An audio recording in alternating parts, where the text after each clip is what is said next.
Olá a todos, sejam bem-vindos ao canal Cardio Trials. Aqui você fica por dentro do que há de mais moderno e relevante dentro da cardiologia. Antes de começar esse vídeo, peço só que se inscreva no canal e ative a notificação no sininho para que você ajude a crescer o canal e seja informado quando a gente for lançar um vídeo novo.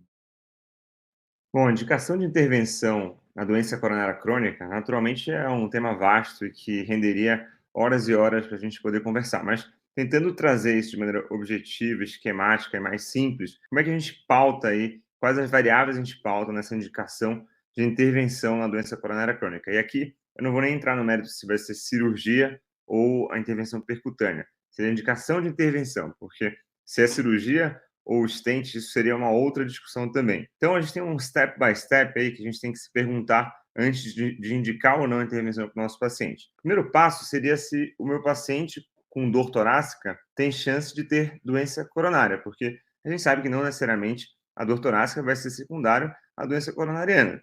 Tem diversas outras possibilidades, desde dores muscular, costocondrite, dores pseudosomáticas, enfim, refluxo, dores de etiologia gastrointestinal. Então, a gente tem um espectro grande para a gente descartar e a gente tem um guia aí de estimativa de probabilidade pré-teste para avaliar se essa doença, se essa dor, ela é de origem coronariana ou não. A gente costuma usar o modelo de Diamond Forest, que foi ajustado depois, mas que basicamente avalia 3 parâmetros: a idade, o tipo da angina e o gênero, feminino ou masculino. Então, com esses 3 parâmetros, a gente vai graduar aqui esse paciente na probabilidade pré-teste dele ter, então, uma doença arterial coronariana. E a gente vai colocar aqui, seria um paciente com risco baixo, seria menor que 15%.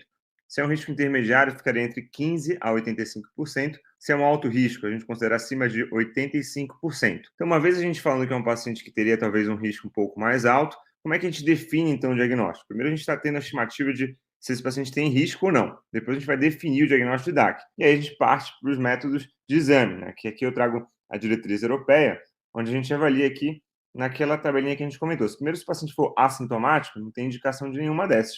Então, seria um grau 3, né? É classe 3 para você recomendar algum desses exames em paciente assintomático. Mas no paciente tendo sintomas, que a gente colocou naquela probabilidade pré-teste, esses sintomas podem ser baixo, intermediário ou alto. Então, se for baixo, igualmente, não seria muito interessante você solicitar exames para esse paciente, uma vez que muito provavelmente essa dor dele tem etiologia outra. Então, seria interessante pesquisar outras etiologias para essa dor torácica que não coronariana. Agora, se tem intermediário ou alto, já começa a valer a pena aí, talvez, a gente estratificar esse paciente de maneira um pouco mais acurada.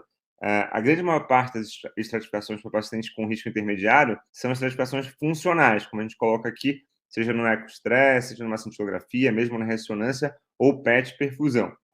Eu posso pedir exames de avaliação anatômica num paciente com risco intermediário?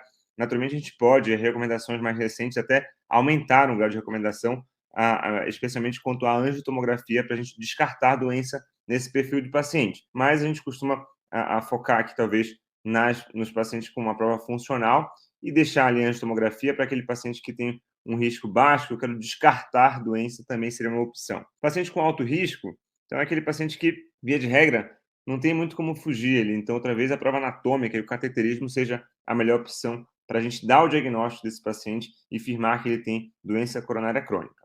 Dentre os métodos de exame, lembrar que a gente tem exames com sensibilidade e especificidade distintas. Eu só friso aqui, então, aquele que tem uma especificidade um pouco mais alta, que seria o ecostresse, e aquele que tem uma sensibilidade mais alta seria a angiotomografia de coronária, que aí a gente tem que balizar qual a melhor metodologia para esse paciente, e tem diversas nuances em cada um desses exames, mas a gente não vai se ater aqui nesse nosso bate-papo. Então, feito o diagnóstico desse paciente, ele tem DAC, a gente confirmou que o paciente tem doença arterial coronária crônica, o terceiro passo seria definir se meu paciente tem indicação de intervir. Então, eu posso indicar a intervenção nesse meu perfil de paciente por 2 motivos, basicamente.